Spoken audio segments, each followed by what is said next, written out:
Good morning. My name is Mike Campbell. I am the owner of a company called Beer Loons, where we sell products for home brewing.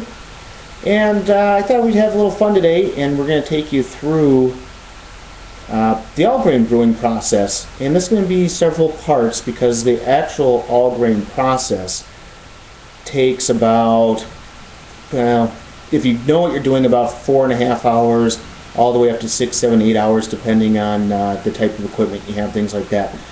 I'm not going to cover a lot of the equipment needs, things like that, partly out of time, but also because it's on our blog, which is blog.beerloons.com, or you can always go to beerloons.com and click on the blog. So if you want to know about equipment, go there.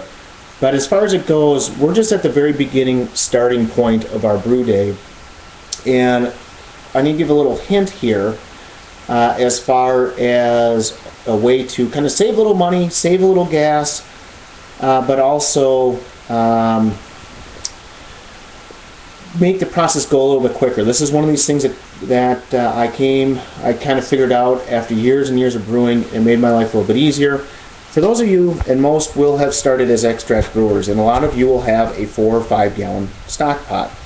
In all grain brewing, we need bigger equipment than that. We need a 10, 15 gallon stock pot or brew pot for the actual boil. But as far as it goes, a lot of people go, well, great, I bought this thing, I've used it a few times, now I'm never going to use it again. Well, here's a little hint for you. I'm inside right now. Most of my brewing's outside on a propane tank, but I'm going to show you this, and I apologize, I'm using a tablet, which doesn't allow me to see necessarily what I'm shooting. But as far as it goes, I have my 4 gallon stock pot here. It's filled basically, I don't know if you can see that, but all the way to the top with water. And the reason I'm doing that is to heat my water inside, small volume. Your standard stove can handle heating up. We're not trying to go to a boil. This is your mash water. So at this point, I'm trying to heat it to about 164 to 166 degrees. If you're not terribly familiar with what the mash is, it's the combination of the water and the grains together, and we're really trying to hit a temperature of about 152 degrees. And that's important. In all grain brewing, temperature is critical. You cannot mess around with it like you can in extract or other forms of brewing.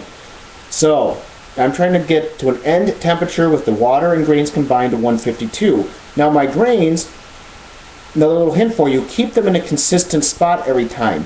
Not in your car or anything like that, because if your grain temperature keeps changing, how hot you need to heat your mash water to will change as well. And that just adds more variables that we really don't need. It's really very simple.